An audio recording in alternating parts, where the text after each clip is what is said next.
ఉదయకాలం ప్రభు సన్నిధిలో మనం ఉంటుండగా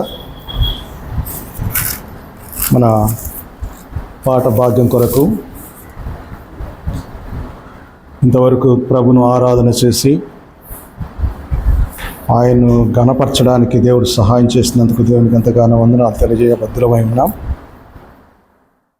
ఉదయకాల సమయంలో మరి వాక్య సందేశం కొరకు మనం చేరి ఉండగా కొన్ని సంగతులను మనం చదువుకొని వాక్య ధ్యానంలోకి వెళ్ళిపోదాం. యోహాను సువార్త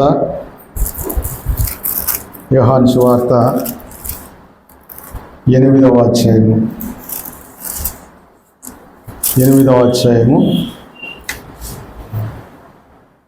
9వ వచనం.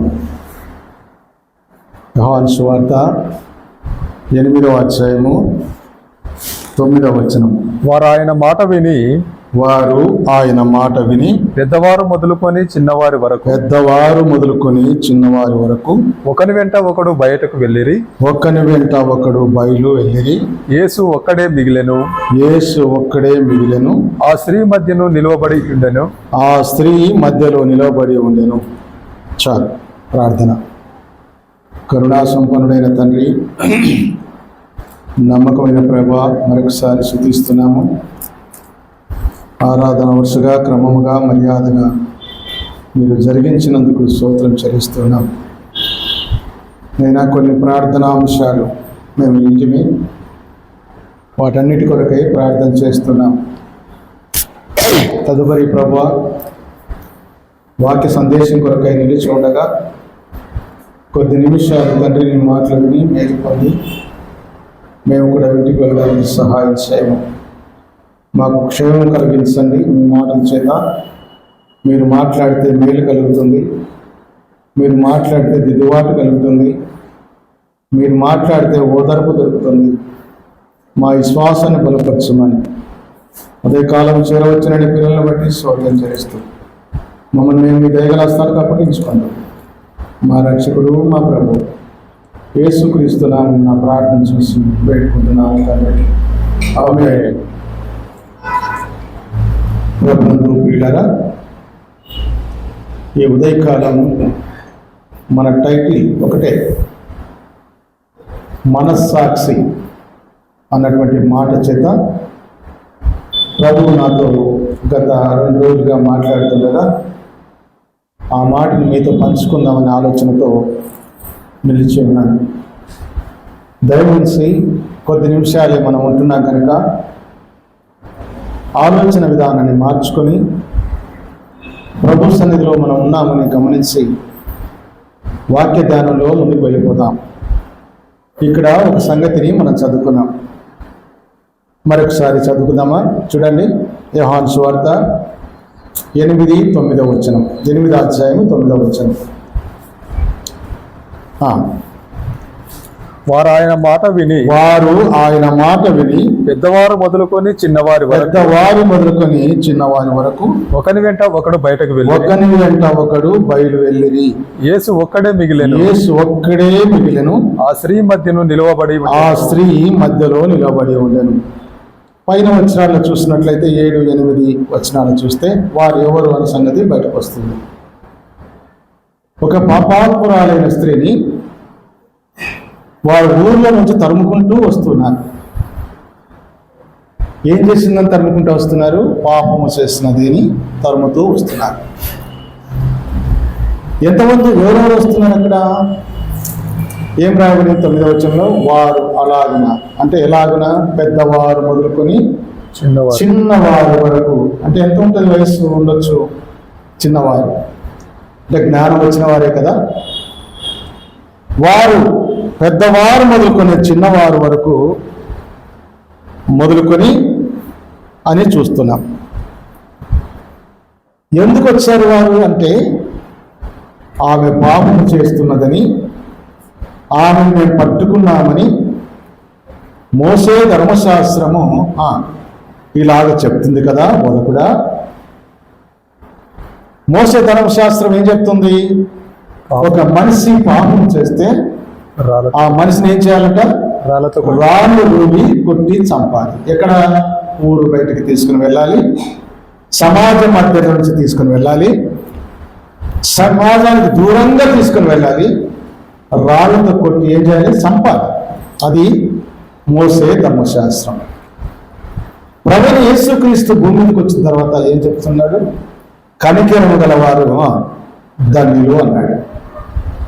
ఈయన ఎలాంటి వాడు? ఇప్పుడు కనికరం గల దేవుడు. ఎక్కడున్నాడు? సముద్ర తీరమున కూర్చొని ఉన్నాడు, లేక ఒక నేలలో కూర్చొని ఉన్నాడు. కూర్చొని ఉండగా చిన్నలు మొదలుకొని పెద్దవాళ్ళ వరకు అందరూ తన చేతులు ఏం తీసుకున్నారు? రాళ్ళు పట్టుకొని ఉన్నారు.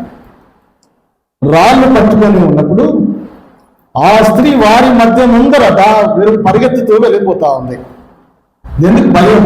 చెప్పండి, ఎందుకు పరిగెత్తుంది ఆమె? భయం. ఏం భయము? మరణ భయం. ఎందుకు మరణ భయం? చేసేటప్పుడు, తప్పు చేసేటప్పుడు మరణ భయం అనిపించలేదే? ఇప్పుడు భయం. కొడతారేమో అని భయం, నన్ను చంపేస్తారేమో అని భయం. ఈనాడు మనిషి కూడా నిత్యం భయం ఉందని బ్రతుకుతున్నాడు. ఏమి తింటే ఏమవుతుందో, ఏమి తాగితే ఏమవుతుందో అని భయం భయం భయం. కానీ పాపం చేసిన వాడికి మాత్రం భయము లేదు. వాక్యం చెప్తుంది, కొందరు వాత వెళ్ళబడిన మనస్సాక్షి కలిగిన వారని వాక్యం చూస్తాం. అయితే ఇక్కడ చూస్తున్న మాటను బట్టి చూస్తే ఆయనను కొట్టడానికి సిద్ధపడినటువంటి ప్రజలు, ఆమెను చంపడానికి సిద్ధపడినటువంటి ప్రజలు ఎవరంట? పెద్దవారు మొదలుకొని చిన్నవారు వరకు. సరే, ఆమెను కొట్టడం అయితే బాగుంది, కానీ ఆమెతో పాపం చేసిన వారి సంగతి ఏంటి? చాలా మంది కదా ఇలాంటి మాటలతోనే ముందుకెళ్ళిపోతూ ఉంటారు. వారు చేస్తే తప్పు, నేను చేస్తే రైట్, నేను చేసేదానికి శిక్ష లేదు, వారు చేసేదానికి శిక్ష అనుకుంటారు. కానీ దేవుడు న్యాయాధిపతి కదా, మంచి తీర్పరి. అయితే ఇప్పుడు ఆ సంగతిని మనం 9వ వచనం చూస్తుండగా వారిలో ఏం కలిగిందంట? పెద్దవారు మొదలుకొని చిన్నవారి వరకు పశ్చాత్తాపము కలిగిన మనస్సు అని చూస్తాం. ఏం మనసు కలిగింది వీళ్ళకు? పశ్చాత్తాపం. అంటే ఆ మెడలో చేయవలసిన కార్యాన్ని చేయక ఏం చేశారు? ఇప్పుడు రాళ్ళైతే చేతిలో ఉన్నాయి, కానీ కొట్టకుండా వచ్చారు. ఎందుకు వచ్చారు? ఒక న్యాయాధిపతి ఉన్నాడు, మనకు న్యాయం తీర్చడానికి ఉన్నాడు. అది ఆయన దగ్గరికి వెళ్తాం. ఒక బోధకుడు ఉన్నాడు కదా, మనకు తెలుసు కదా, ఆయన పేరు ప్రభువైన యేసుక్రీస్తు. ఆయన పేరు కనికరం గల ప్రభు. ఆమె ఎక్కడికి పడింది? ఆమె ఎక్కడికి వచ్చింది? ఈ న్యాయాధిపతి అయిన వారి దగ్గరికి, ఈ కనికరం గల దేవుడి దగ్గరికి వచ్చి నిలబడిపోయింది. అటు పక్కన ప్రజలు ఉన్నారు, ఇటు పక్క ప్రభు ఉన్నాడు. వారి మధ్యలో నిలిచిన ప్రభు, వారి మధ్యలో ఉన్నటువంటి స్త్రీ. నిజంగా ఎంత బాగుంది కదా మాట. అంతమంది ప్రజలందరూ గుమ్ముగుడి వచ్చారు, కానీ ఒకటే మాట మీద కట్టుబడిపోయారు. ఏంటి? ఆయనను అడుగుదాము, ఆయన న్యాయం చేస్తే అడుగుని వచ్చారు. వచ్చిన తర్వాత ఆయన అన్నాడు, నేల మీద ఏదో ఉంది రావచ్చు నేను దాంట్లో చూస్తున్నాం అంటే వారు అన్నారు, ఏమయ్యా బోధకుడా, ఈమె తప్పు చేస్తుంటే పట్టుకున్నాం, ఈమెను మోసే ధర్మశాస్త్ర ప్రకారం రాళ్ళతో కూడా చంపాలి, అయితే దీనికి నువ్వు ఏం చెప్తావు అని అడుగుతూ ఉన్నారు. ఆయన తల ఎత్తి చూశాడు, కానీ ఏమీ చెప్పలేదు. చెప్పక ఉన్న తర్వాత కిందికి వస్తే తల ఎత్తి చూసి అన్నాడు, మీలో ఎవరైనాను పాపము లేని వాడు ఎవరైనాను మీలో ఉంటే ఆమె మీద ఏం చేయాలి? రాయి విసిరండి అన్నాడు. అప్పుడు అంటున్నారు, పెద్దవారు మొదలుకొని చిన్నవారు ఏం చేశారంటే, ఇప్పుడు వారిని వారు పరీక్షించుకున్నప్పుడు, వారిని వారు చూసుకున్నప్పుడు ఏం కనపడింది? పశ్చాత్తాపం కలిగింది. అంటే ఎవరైనా ఎన్ని దినాలు బ్రతికినా దేవుని సన్నిధికి వచ్చి పశ్చాత్తాపం మారు మనసు కలగకుండా బ్రతుకుతే నువ్వెంతకాలం బ్రతికినా, ఎన్నేళ్ళు నువ్వు మంచి కార్యాలు చేసిన ప్రయోజనం లేదు అని దాని ఉద్దేశం. నీకు న్యాయం తీర్చేవాడు ఒకడున్నాడు, ఆయనే ప్రభువైన యేసుక్రీస్తు. ఆయన వైపు చూస్తే ఏం కలుగుతుంది? రక్షణ కలుగుతుంది. ఆ స్త్రీ ఆయన దగ్గరికి వస్తే ఏం కలుగుతుంది? వచ్చింది ప్రొడక్షన్ దొరుకుతుంది, లేక నాకు భద్రత కలుగుతుంది, ఆయన విడిపించగలడు అనే ఉద్దేశం చేత పరిగెత్తుకుని ఆయన దగ్గరికి వచ్చి వణుకుతూ నిలబడిపోయింది. అందరూ పెద్దవారు మొదలుకొని చిన్నవారి వరకు రాళ్ళను పడవేసి వెళ్ళిపోయారు, మారు మనసు పొంది వెళ్ళిపోయారు. ఆయన అన్నాడు కదా, తల ఎత్తి ఆమెను చూసి అమ్మా అన్నాడు, అమ్మా నీకు ఎవరు శిక్ష విధింపలేదా? చూడండి, ఆమెను ఎవరైనా సంబోధించారు అలాగా? అయితే ప్రభు అంటున్నాడు, అమ్మా మీకు ఎవరు శిక్ష విధింపలేదా? లేదు ప్రభువా. ఎంత నమ్రత ఆమెతో జీవితంలో, ఎంత సాధువైన మనస్సు. లేదు ప్రభువా, నన్ను ఎవరు శిక్షించలేదు. అందుకే అన్నాడు, శిక్షించాలంటే నేనే నిన్ను శిక్షించాలి, గద్దించాలంటే నేను నిన్ను గద్దించాలి, ఏదైనా చెయ్యాలంటే నేను చెయ్యాలి. ఎందుకంటే ఆకాశం మీద అధికారం, భూమి మీద అధికారం నాకుంది. నాకు భూమి మీద సర్వాధికారం నాకే ఉన్నా, ఎవరికి అధికారం లేదు. కనుక వారు అలాగే వెళ్ళిపోయారు. కనుక నేను కూడా నిన్ను ఏం చేయను? శిక్షింపను. శిక్షించడానికి నాకు అధికారం ఉన్నప్పటికీ నేనేమంటున్నాడు, నేను నిన్ను శిక్షించనమ్మా. ఏం చేయడంట? చాలాసార్లు తిరుగుబాటు స్వభావం మన జీవితాల్లో. దేవుని దగ్గరికి రాము, ప్రార్థన చేయము, బైబిల్ అసలు చదవము, పశ్చాత్తాపమైన మనసు రాదు. ఎంతసేపు దేవుడికి ఎదురెత్తిపోతా ఉంటాం కదా. సౌలా సౌలా అన్నాడు, మునికోళ్ళకి ఎదురుదంతా న్యాయమా అన్నాడు.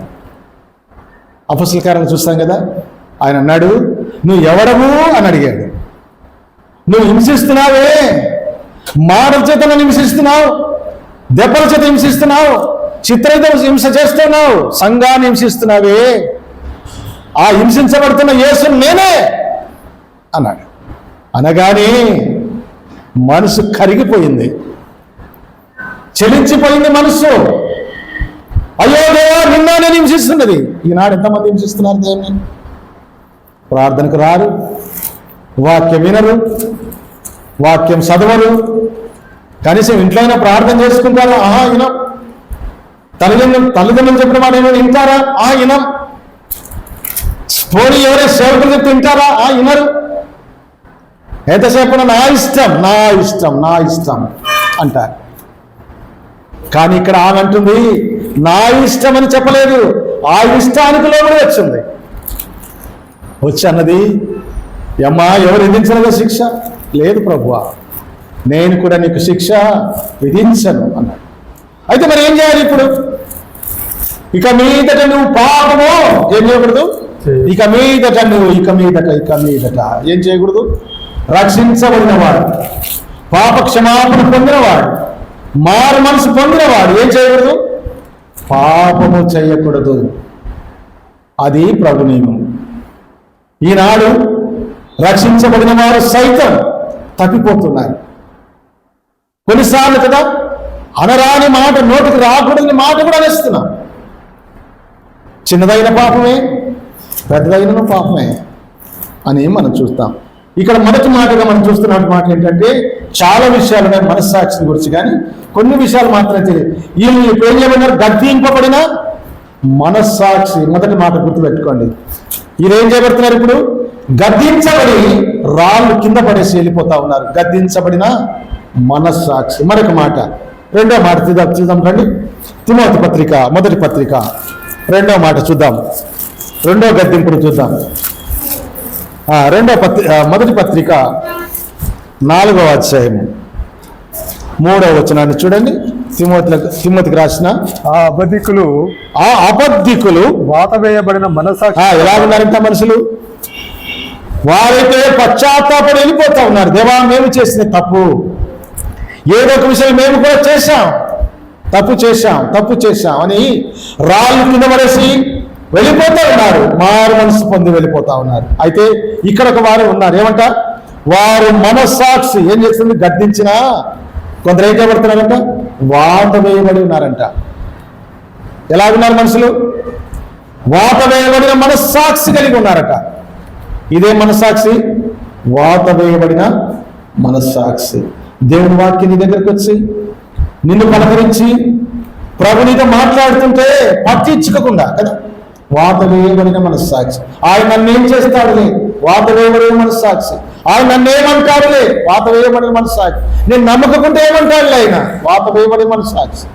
మందిరానికి వస్తాం, పాటలు పాడతాం, అన్ని బాగున్నాయి, కానీ నీ మనసు ఎందుకు అప్పగించట్లేదు అంటే అప్పగించాం. వాత వేయబడిన మనస్సాక్షి. రెండో మాట ఏంటి? వాత వేయబడిన మనస్సాక్షి, ప్రభుకు అప్పగించని మనస్సాక్షి అని మనం చూస్తున్నాం. మొదటి మాట ఏంటి? గద్దింపునకు లోబడిన మనస్సాక్షి. రెండో మాట వాత వేయబడిన, గద్దింపును వినక వాత వేయబడిన మనస్సాక్షి అని గుర్తుపెట్టుకుందాం. మూడో మాట ఏప్రిల్కి రాసిన పత్రిక, ఏప్రిల్ పత్రిక 9వ అధ్యాయం చూడండి.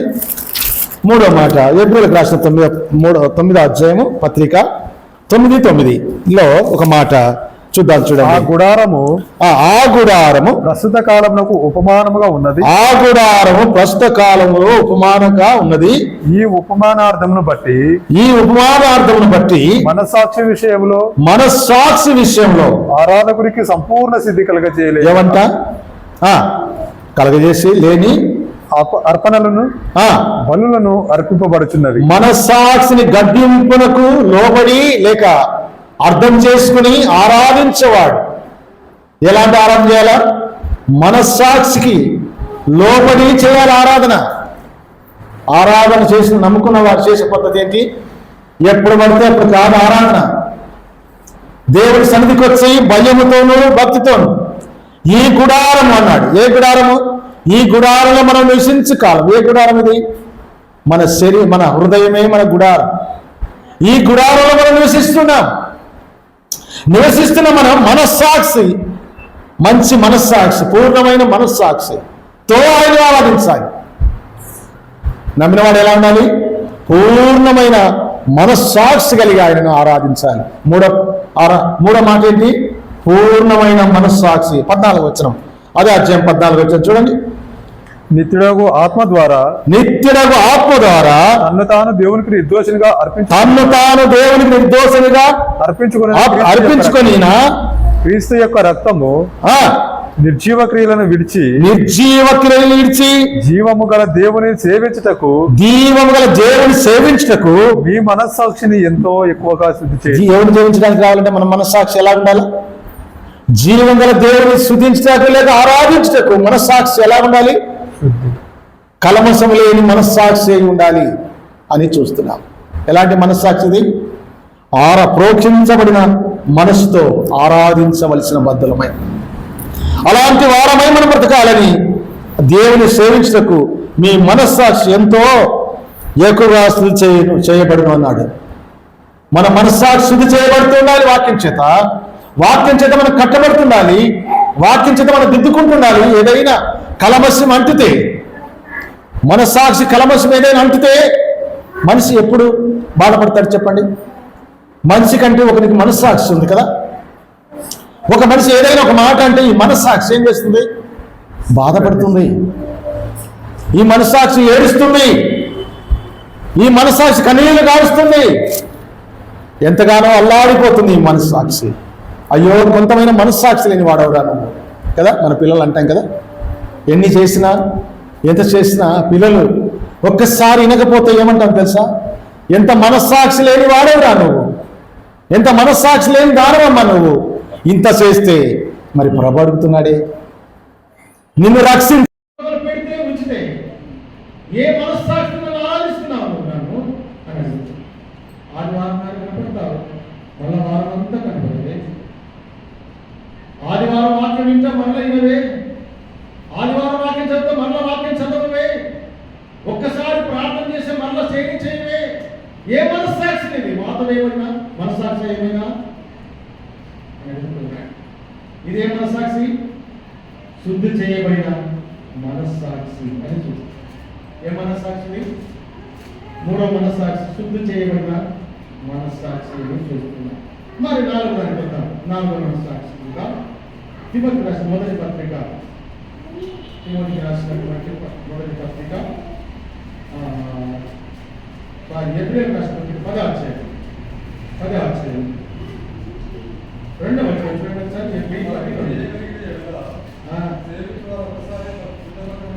సేవించబడిన వారు ఒక్కసారి సిద్ధపరచబడిన తర్వాత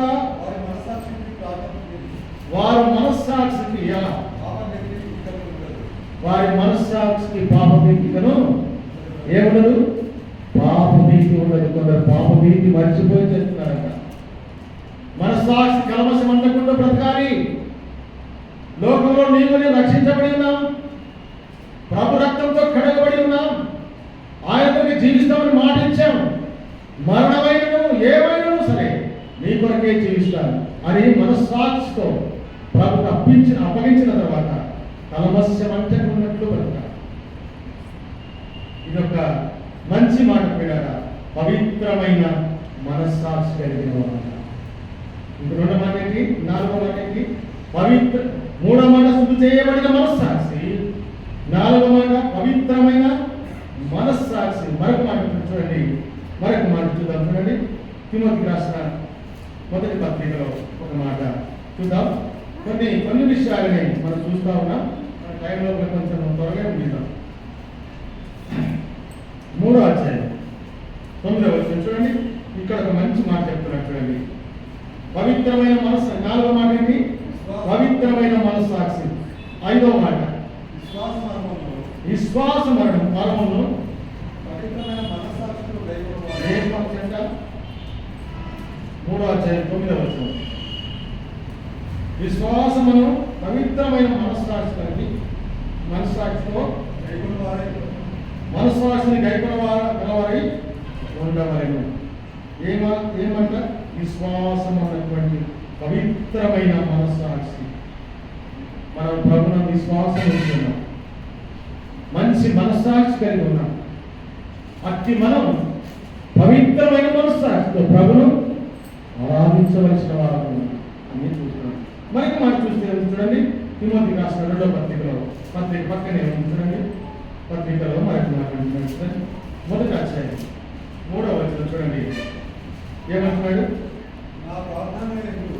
నా ప్రార్థన యందు ఎడతెగక నిన్ను జ్ఞాపకం చేసుకుంటున్నాను. నీ కన్నీళ్లను తలుచుకొని నాకు సంపూర్ణ ఆనందం కలుగుటకై నిన్ను చూడవలని రేయపగలు ఆపేక్షిస్తూ నీ యందున్న నిష్కపటమైన విశ్వాసమును జ్ఞాపకము చేసుకొని నిర్మలమైన మనస్సాక్షితో ఏమంట? నిర్మలమైన మనస్సాక్షితో నిన్ను ప్రేమిస్తున్నది. ఎలా ఉండాలి మనం ఆయన సేవించడానికి? ఆయన నిర్మలమైన మనస్సాక్షితో మనం ప్రార్థన చేస్తే ఎవరు పాల్గొంటారు? నేను మంచి మనస్సాక్షి గల వాడను, అందుకు ప్రార్థన చేస్తున్నాను. ఒకరికొరకు మనం ప్రార్థన చేయమన్నాడు. ఎలాగన్నాడు? ఇందాక కొన్ని ప్రకటన చేశాను కదా. ఎలాంటి మనస్సాక్షి కలిగి? నిర్మలమైన మనస్సాక్షి కలిగి మనం ప్రార్థన చేస్తే ఆ ప్రార్థనకు జవాబు దొరుకుతుంది. ఆయన నిర్మలమైన వాడు, ఆయన పవిత్రమైన వాడు, అట్టి మనస్సాక్షి మనకిచ్చిన వాడు. మనం నిర్మలమైన మనస్సాక్షి, మనలో నిర్మలమైన మనస్సాక్షి, ప్రోక్షించబడిన మనస్సాక్షి, కడగబడిన మనస్సాక్షి.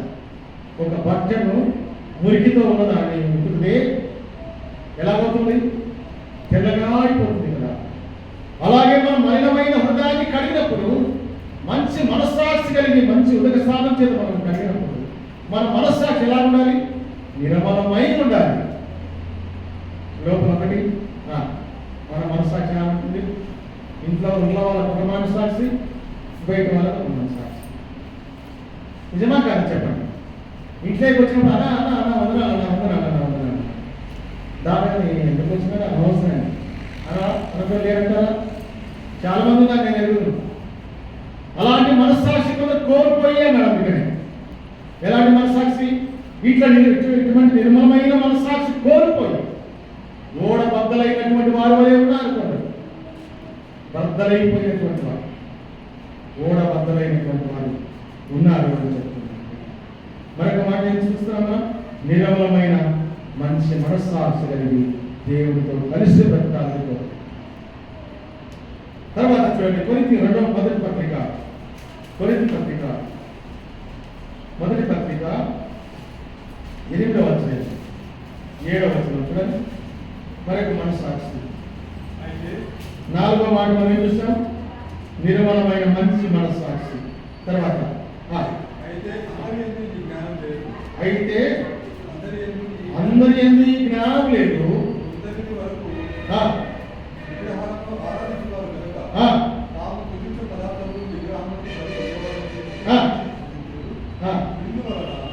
బలహీనమైన మనసు కలిగిన వారు ఏమైందంట? వారి మనస్సాక్షి బలహీనమైన మనస్సాక్షి కదా. ఇంట్లో ఉంటే ఒక మాట, బయట ఉంటే ఒక మాట. ఎవరు చెప్తే అంత వెళ్తాం, ఎక్కడ పడితే అక్కడ వెళ్తాం.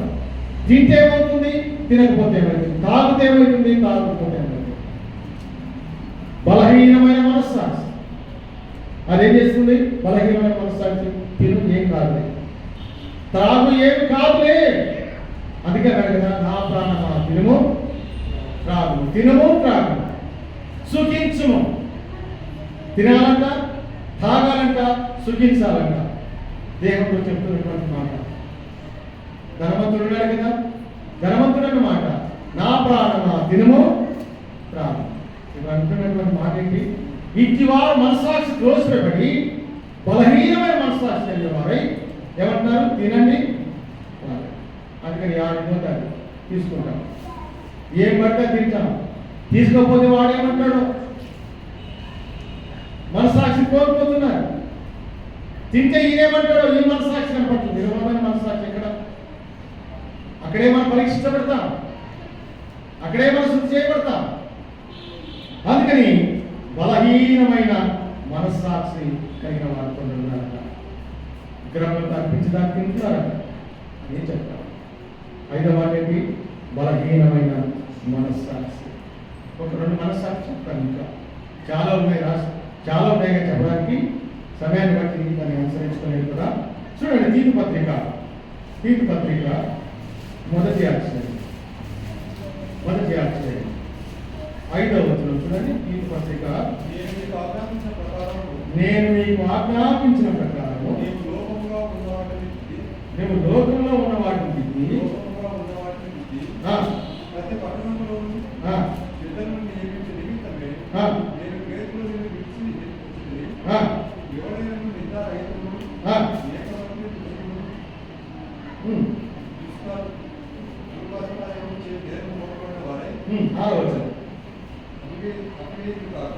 అవివేకులు కాక విశ్వాసమైన పిల్లలు వలవారై అట్టి వారిని అంటే అమర్యాదైనటువంటి మనస్సాక్షి. కొందరు ఉన్నటువంటి వారు పెద్దలైన వారు అమర్యాదగా చేస్తున్నటువంటి కార్యాల గురించి మాట్లాడుతున్నటువంటి మాట ఇది. పెద్దలైన వారు ఇట్టి మనస్సాక్షిని కోల్పోతున్న వారు నోటికి ఎంత వస్తే అంత మాట్లాడుతున్నారు కదా. అమర్యాదగా మాట్లాడేటువంటి వారు మీ ఎదుట మనిషిని ఏమైనా మాట్లాడతారా? ప్రశ్న సూచిస్తారు. అమర్యాద కనుక పిల్లరా అమర్యాదగా మాట్లాడేవాడని చెప్తున్నాడు. కొరింథీ పత్రికలో మాట్లాడండి. కొరింథీ పత్రిక 8వ అధ్యాయం మొదటి పత్రిక రోమీయుల రాసిన పత్రిక 2వ అధ్యాయం 15వ వచనం చూడండి. రోమీయుల రాసిన పత్రిక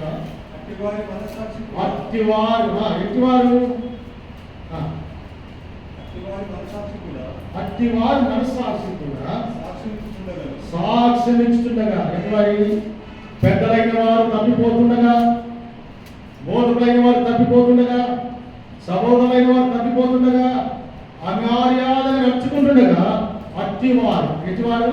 ఇలాంటి వారంతా అట్టి మనస్సాక్షి సాక్ష్యం ఇస్తుండగా వారి తలంపులు ఒకదాని మీద ఒకటి తప్పు లేదని చెప్తుండగా వారు ఏం చేస్తారంట? అట్టి మనస్సాక్షి వారిని ఒప్పిస్తుండగా కూడా ఏం చేస్తున్నారు? తప్పు లేదు, ఏం కాదు, తింటే ఏం కాదు, ఒకసారి తాగితే ఏం కాదులేదు కదా. ఒకసారి ఆఫీస్ సంబంధంగా నాకు ఒక మంచి పార్టీ జరుగుతూ ఉంది హైదరాబాద్. ఒకడు అన్నాడు, అన్నా నువ్వు ఈ రోజు నేను తీసుకుపోతే నేను ఎత్తున పోస్తానని వచ్చాను.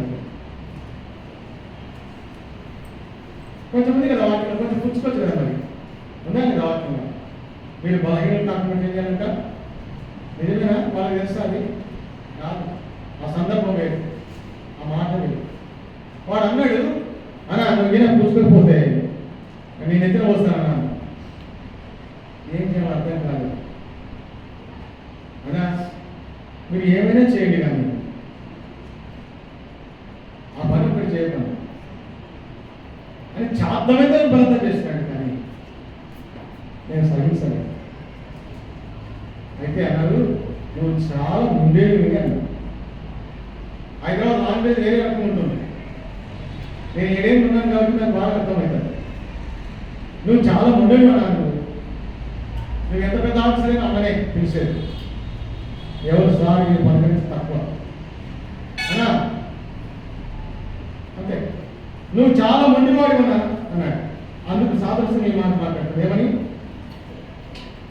సాక్ష్యం ఇచ్చుతున్నాడు అన్నమాట. మనసు సాక్ష్యం చేస్తున్నాడు, సాక్ష్యం ఇచ్చుతున్నాడు. ఈ సాక్ష్యం ఇచ్చే మనసు సాక్షి నేను గురించి నన్ను గురించి అనేక స్థలాల్లో మనం నిలిచినప్పుడు సాక్ష్యం ఇచ్చేవాడై ఉండాలి. మనస్సాక్షి, మంచి మనస్సాక్షి కలిగి దేవుని కొరకు సాక్ష్యం ఇచ్చేవాడై ఉండాలి, నిలబడేవాడై ఉండాలి అని చెప్తుంది మనస్సాక్షి. తర్వాత మనం చూస్తున్నటువంటి మాటను బట్టి చూస్తే ఇతడు సాక్ష్యం పొందినవాడు, మంచి సాక్ష్యం పొందినవాడు. దేవా ఇహలోకం వదిలిపెట్టాడు, ఇహలో శ్రేయించాడు. దేవుడు వదిలిపెట్టాడు, వెళ్ళిపోయాడు. అయితే లూకా నాతో కూడా ఉన్నాడు, వైద్యుడైన లూకా నాతో కూడా ఉన్నాడు, నాతో పాలివాడు, మంచి సాక్ష్యం పొందాడు. తీతు ఉన్నాడే, మంచి సాక్ష్యం పొందినవాడు. తీతు నాకు మంచివాడు, ఉపయోగపడినవాడు, మంచి పనికి సాక్షి అయినవాడు.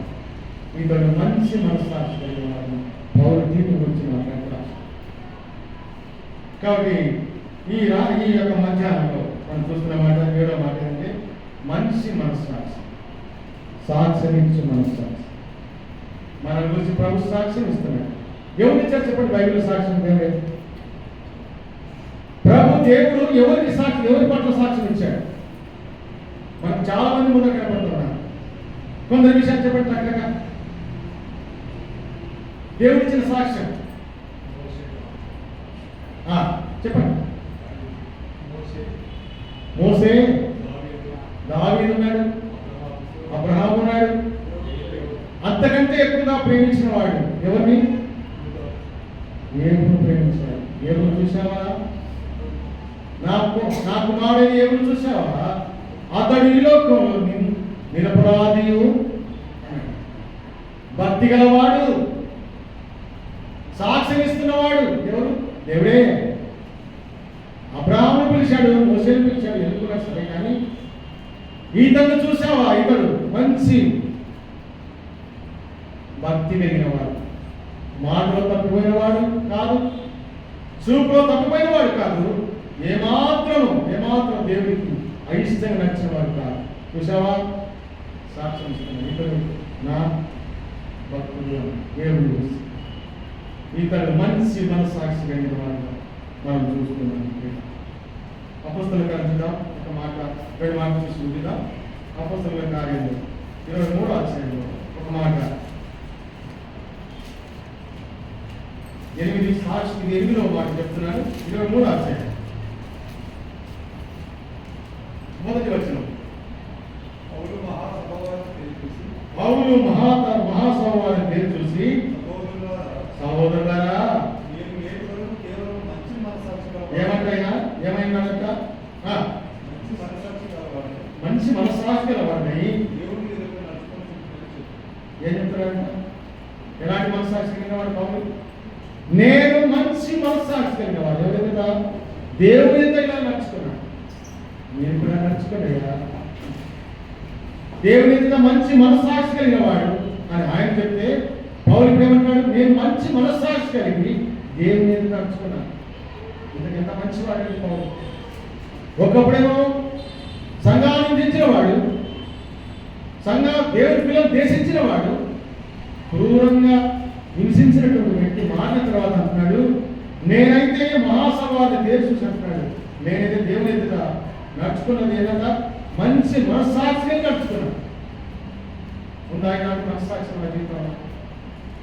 ఈ మనస్సాక్షి కలిగితే ఇలాగ మన జీవితం జీవిస్తే ప్రభు మెచ్చుకునేవాడిగా ఉంటా.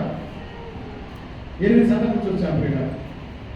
8 మనస్సాక్షి చూసాం. ఒకటి చూసాం, గద్దింపబడిన మనస్సాక్షి మొదటి, రెండోది వాత వేయబడిన మనస్సాక్షి, మూడోది శుద్ధి చేయబడిన మనస్సాక్షి, నాలుగవది బలహీనమైన మనస్సాక్షి, ఐదవది అమర్యాదగా నడిచే మనస్సాక్షి, ఏడవది మంచి మనస్సాక్షి, తర్వాత ఏడవది మనస్సాక్షి కర్మసంబంధంగా ఉన్నటువంటి మనస్సాక్షి కనుక ఏడవది, ఎనిమిదవది మంచి మనస్సాక్షి అని 8 సంగతులు మనం చూస్తాం. ఈ 8 సంగతులలో, ఈ 8 మాటలలో ఏ దాంట్లో మనం ఉన్నాం?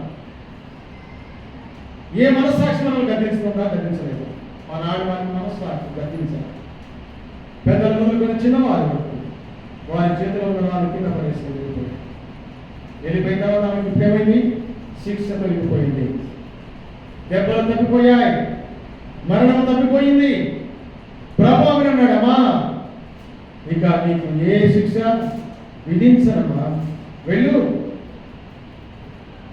నువ్వు సమాధానం కలగను. లాస్ట్ మాట, నువ్వు సమాధానం కలగను, ఇంటికి వెళ్ళిపోమన్నా. ఏమన్నాడు? నువ్వు సమాధానం కలగను, ఇంటికి వెళ్ళిపోమా. అయితే నువ్వు రక్షించబడ్డా, ఇక మీద నువ్వు ఏం చేయకూడదు? పాపము చేయకూడదు. సమాధానం కలగాక వెళ్ళు, కాకపోతే నువ్వేం చేయాలి? పనిచేయాలి. ఇక పాపము చేయకూడదు. ఏం చేయకూడదు? మంచి మనస్సాక్షి కలిగిన వాడు ఏం చేయకూడదు? పాపము చేయడు. నోటికి నీ నోటికి పూర్తి మాటలైనను, పోకిరి మాటలైనను, సరస్వత్తులైనను రాకుండా మంచి మనస్సాక్షి బ్రతకమంట. ఇట్టి మనస్సాక్షి మనకు దేవుడు బోధించి ఉన్నాడు, ఆయన చెప్పి ఉన్నాడు. పౌలు చెప్తున్నాడు, నేను మంచి మనస్సాక్షి కలవాలని దేవుని సేవిస్తున్నాను. మనం కూడా అలాంటి మనస్సాక్షి కలిగి ఏమేమి ఉండాలి? ఎన్నిసార్లు రాసుకున్నాం మనం ఇప్పుడు? మనసారి గద్దింపబడిన మనస్సాక్షి, వాత వేయబడిన మనస్సాక్షి, శుద్ధి చేయబడిన మనస్సాక్షి, బలహీనమైన మనస్సాక్షి, అమర్యాదగా నడుచుకున్న మనస్సాక్షి, సాక్షించు మనస్సాక్షి, 8వది మంచి మనస్సాక్షి. ఈ 8 క్వాలిటీస్ మన దగ్గర ఉంటే ప్రభు మనం నేర్చుకున్నాం. అందుకన్నారు కదా, బలాన నమ్మకమైన మంచి దాసుడా, ఇంటి మనస్సాక్షి కలిగి ఈ లోకంలో బ్రతికావు. నా కోసమే నిలిచావు, నా కోసమే పని చేశావు, సాక్షివై బ్రతికావు, అందుకే ఇంకో తీసుకో, ఇదిగో నీకు పనులు అడగాలి అని ఆరాధన చెప్పారు. ఆ సంతోషం వెళ్ళిపోతాం అంటూ ఒక సంగతిని చెప్తాను, చూసారా? ఆమె సంతోషంగా వెళ్ళామా అని అడుగుతారు ప్రభు. అన్న తర్వాత కొంత దూరం అయినంత ఆమె మనసు సంగతి కలిగిందంట, మనసులో ఒక సందేహం కలిగిందంట. ఏమనంట? ఏంటి నేనేంటున్నా, నన్ను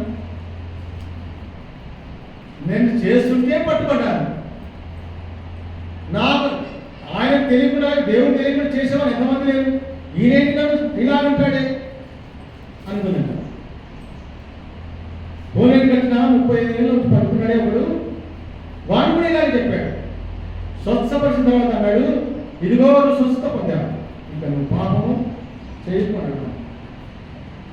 అయితే నీకు అంటున్నట్ట, నేను చేస్తుంటే పట్టుకున్నాడు, లేకపోతే చేయకపోతే ఏమంటా నన్ను ఎవరు పట్టుకుంటాడు? ఈరోజు ఏం చేస్తున్నారు? ఆయన ఎక్కడ కనపడుతున్నాడు? ప్రభు కనపడుతున్నాడు ఎవరికైనా? గద్దింపులకు ఎవరైనా లోపడుతున్నారా? తల్లిదండ్రులు కనపడుతున్నారా చేసినానికి? నీళ్ళ వలే చేస్తున్నారు, నీళ్ళు త్రాగినట్టు చేస్తున్నారు తప్ప అత్యాధారమే. అన్ని విషయాలు చూపడానికి మనం టైం లేదు కనిపిస్తున్నాం. కనుక పిల్లగా ఏది ఏమైనప్పటికీ కూడా మనం ఏం చేయాలి? ఈ మనస్సాక్షి సంగతులు మనం చూసాం.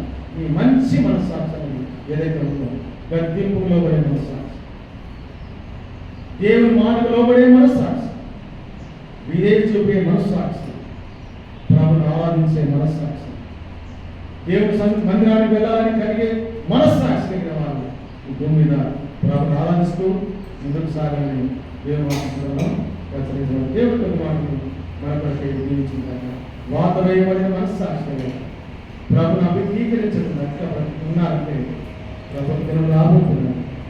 ఆయన నిన్ను నన్ను పరలోకాన్ని తీసుకుని వెళ్ళాలని ఇష్టపడుతున్నాడు. మారు మనసు పొందకపోతే విడబడతామని చెప్తున్నా. ఈ మధ్యాహ్నం విన్నా నమ్మని వారు ఏం చేయాలి?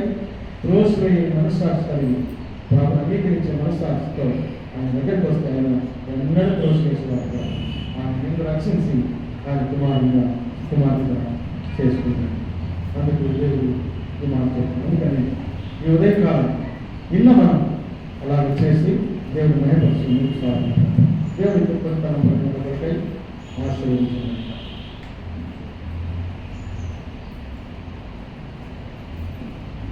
అక్కడినటువంటి దేవుని యొక్క నూతన చక్కటి మాట